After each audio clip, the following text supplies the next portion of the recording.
Bonjour Éric Coquerel, bienvenue. Vous êtes élu de la France Insoumise en Seine-Saint-Denis, membre du Nouveau Front Populaire et président de la Commission des Finances de l'Assemblée nationale. Le gouvernement reste donc en place, la censure n'a pas été votée. Elle n'a pas été votée par vos partenaires du PS. Question simple, est-ce qu'ils sont toujours vos partenaires ? Alors déjà, je vais répondre à votre question, ne vous inquiétez pas, mais je pars du point positif d'hier. Le point positif d'hier, c'est que la quasi-totalité des groupes insoumis, communistes, ultramarins, écologistes ont voté la motion de censure. Je dis ça parce que vous savez que la semaine d'avant, on disait que les insoumis étaient isolés. Bon, c'est pas nous qui sommes isolés. Et en plus, il y a même 8 socialistes qui l'ont voté. Ça, c'est le côté positif, y compris pour l'avenir, parce que ça veut dire que au moins sur 3 des 4 formations du NFP, le NFP continue. Voilà. Alors maintenant, je vais vous répondre à votre question.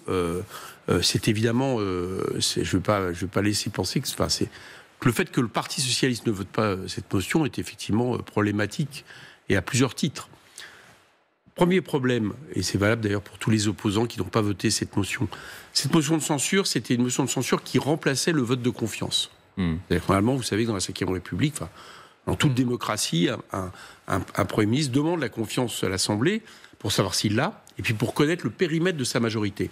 Donc on peut dire qu'à ce stade, là, au moment où on se parle, moi j'estime que ceux qui n'ont pas voté la motion de censure sont de fait dans une majorité sans participation au gouvernement. C'est pas systématique, c'est pas obligatoire. Non. Mais effectivement, il y a une forme de tradition. Voilà, une forme de tradition. Donc j'estime qu'ils sont, et d'ailleurs, il y a une vidéo qui tourne d'Olivier Faure il y a quelques semaines de ça, au moment de la discussion sous Michel Barnier, il parle lui du Rassemblement national à ce moment-là, et il dit que quelqu'un qui ne vote pas la censure, de fait, est dans la majorité. Donc ça s'adresse à lui.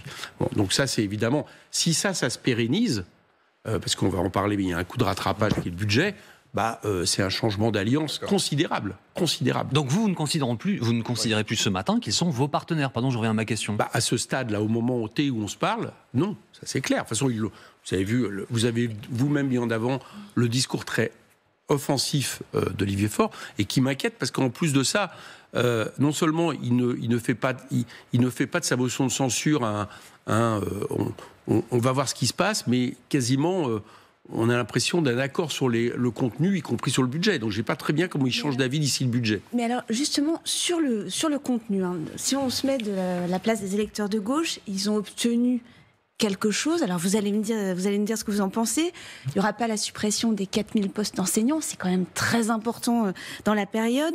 Pas non plus d'augmentation des jours de carence pour les fonctionnaires. Je ne parle pas des retraites, puisque ça commence aujourd'hui, les discussions commencent à peine, on ne sait pas comment ça va atterrir, mais rien que ça, est-ce que ce n'est pas une bonne nouvelle ? Voilà, vous avez bien fait, parce qu'il y a une lettre de 2 pages du Premier ministre au Parti socialiste qui sert de prétexte au vote de la non-censure, et vous avez bien fait, vous êtes arrêté sur les 2 mesures, effectivement, vous avez raison, qu'il lâche pour essayer de ne pas avoir la censure. Mais c'est pas rien, ça, ces mesures. Attendez, je vais y venir. Mais comme il en met plein d'autres qui sont en réalité ce qui avait déjà été gagné au moment où Michel Barnier est censuré, je suis heureux que vous êtes lucide et que vous n'en retenez que 2.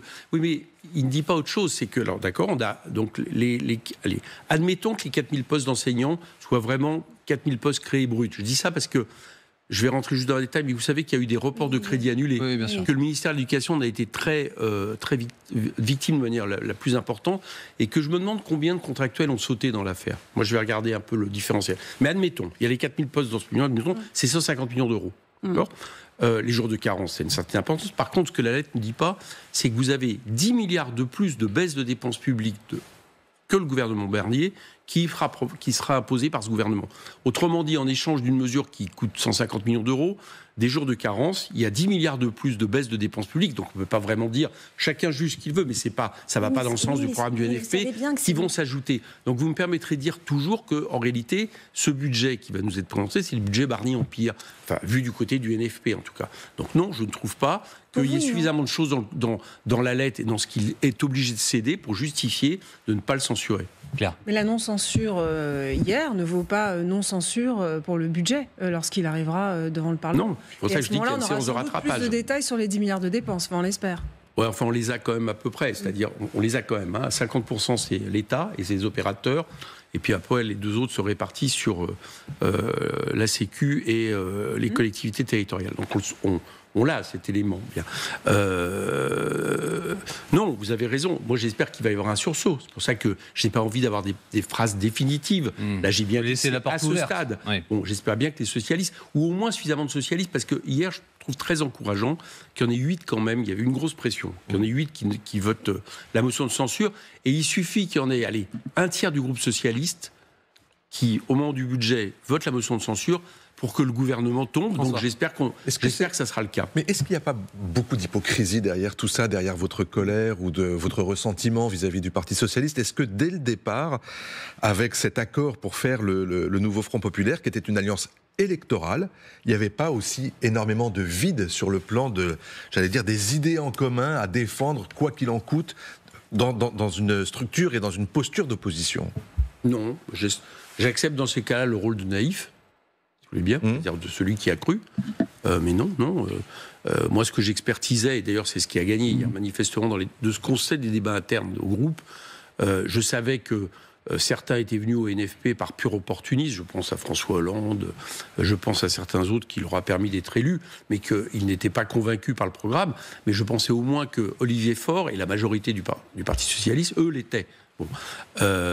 Moi, ce que je mais donc l'argument sur l'opposition constructive, vous ne l'achetez pas? L'idée qu'on puisse être dans l'opposition et en même temps faire des concessions ou des compromis. Là, si vous voulez, le problème, c'est pas une opposition constructive, c'est que nous laissons passer un gouvernement qui est minoritaire sur un programme qui a été rejeté par les Français et qui est contraire à ce que nous présentons. C'est quand même beaucoup. Si vous voulez, moi, je prends au sérieux le fait que quand on se présente devant les électeurs, on le présente au nom d'un programme. Mais alors pourquoi, Éric Coquerel, pourquoi, selon vous, les socialistes ont-ils fait ça? Je pense qu'il y a deux raisons. D'abord, il y a une très grosse pression plus forte qui s'est faite, à mon avis, notamment sous l'égide de François Hollande, de ceux qui, en réalité, depuis le début, ne souhaitaient pas que le NFP se prolonge, c'est-à-dire l'unité de la gauche sur un programme de rupture. Enfin, il a quand même voté la censure, François Hollande. C'est pour un ancien président de la République. Il était obligé tactiquement de le faire, mais je pense qu'il n'a jamais été convaincu de ça. Voilà, je vous le dis. Après, chacun peut juger. Donc déjà, je pense que dans le Parti socialiste, il y a quelque chose qui est monté. Deuxièmement, il y a le congrès du Parti socialiste, et je pense qu'Olivier Faure et pense que pour préserver sa place, il lui faut chevaucher en réalité les idées de ses opposants pour aller vite. Et puis troisième élément, peut-être qu'il y a les démons du passé qui les rattrapent, c'est-à-dire d'un parti socialiste qui en réalité ne veut pas tant rompre que ça. Mais ce que je crois, par contre, moi je vois la réaction à la base. Je vois le secrétaire départemental, par exemple, de Seine-Saint-Denis, c'est pas rien pour le Parti socialiste. Ils ont plusieurs mairies qui est vent debout contre cette censure. Autrement dit, j'espère que d'ici le vote du budget, la pression viendra d'en bas pour la pression va venir d'en bas pour faire en sorte qu'il change d'avis. Éric Coquerel, dans un peu plus de 2 heures maintenant, les discussions autour de la réforme des retraites rouvrent. La patronne de la CFDT dit bon, c'est une avancée qu'on puisse se remettre tous autour de la table, etc. Est-ce que, comme Matignon, vous êtes confiant sur le fait que patronat et syndicats puissent s'entendre sur une réforme dans les 3 mois? Écoutez, je vais être très clair. Je pense que cette histoire, c'est un outil pour à la fois ne pas abroger la réforme Borne et pour éviter la censure. Voilà, c'est à ça que ça sert. Voilà. Et je vais vous expliquer pourquoi ça ne peut pas déboucher, ou en tout cas ça ne peut pas déboucher sur une réforme qui serait meilleure que la réforme de Mme Borne. C'est que le Premier ministre a mis 2 conditions. Il continue dans son courrier à mettre une condition qui est un accord politique et un équilibre financier global. Et la deuxième, donc c'est la condition.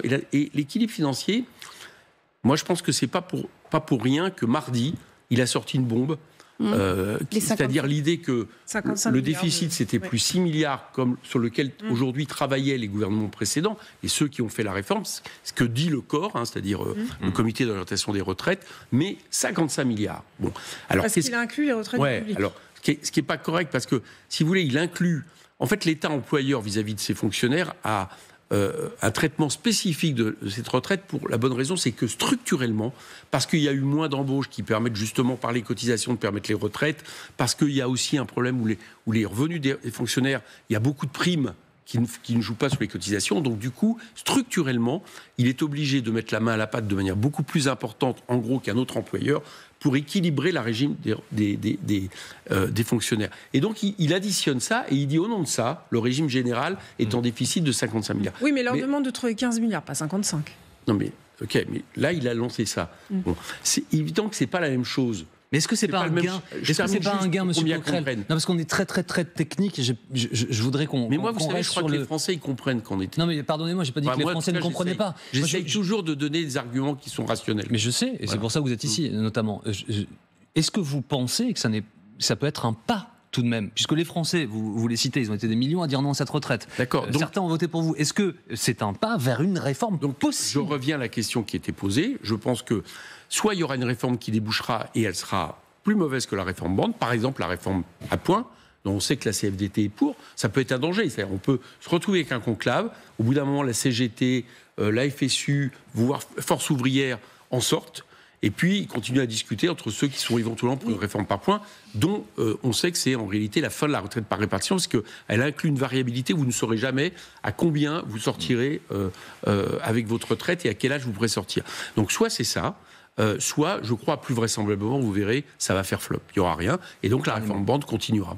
Mais alors, il a dit deux choses. Il a organisé ce conclave ce matin, mais il a aussi demandé à la Cour des comptes de se pencher sur les retraites. Est-ce que vous êtes président de la Commission des finances à l'Assemblée? Est-ce que vous reconnaîtrez, vous, les chiffres donnés par la Cour des comptes? Ça dépend sur quelle base il se situe. Ça dépend ce qui est fait. Je veux dire, la Cour des comptes, c'est une institution honorable et sérieuse.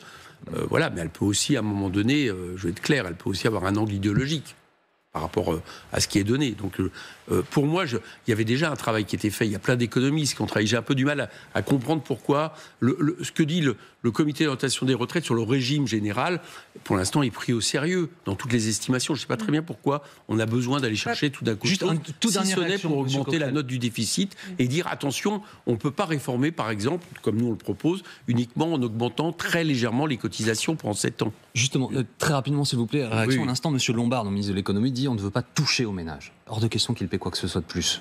Oui, mais ça on le sait. Non, mais vous y croyez? Mais c'est pas que j'y crois, ils peuvent pas faire autrement. Donc il ment. Pas Non les mais, classes moyennes, non mais c'est pas ça, c'est que ça fait une semaine que je dis, je l'ai dit ici dans votre émission dominicale, c'est que le fait d'avoir repris le budget, ils ne peuvent pas toucher aux recettes. Mais donc quand il le redit ce matin, il ment selon vous? C'est pas qu'il ment, il dit quelque chose qui s'impose à lui. Il ne peut pas le faire. Et d'ailleurs, c'est pour ça que vous savez, on avait parlé de taxes sur le patrimoine. Oui. Depuis une semaine, je dis, il n'y aura pas de taxe sur le patrimoine. Donc, ceux qui ont laissé penser ça pour essayer d'attirer les socialistes pour mentaient. 2026. Comment? Oui, d'accord. OPS Alors, pour on peut ne pas 2026. croire au fait qu'il y ait une taxe après. On peut ne pas croire, parce que vous avez remarqué dans la majorité, dans le socle de M. Bayrou, tout le monde dit ah ben non, surtout pas. Et puis en plus de ça, elle ne ferait que remplacer la taxe sur les hauts revenus. En fait. Merci beaucoup, Monsieur Coquerel, d'avoir été avec nous ce matin sur LCI.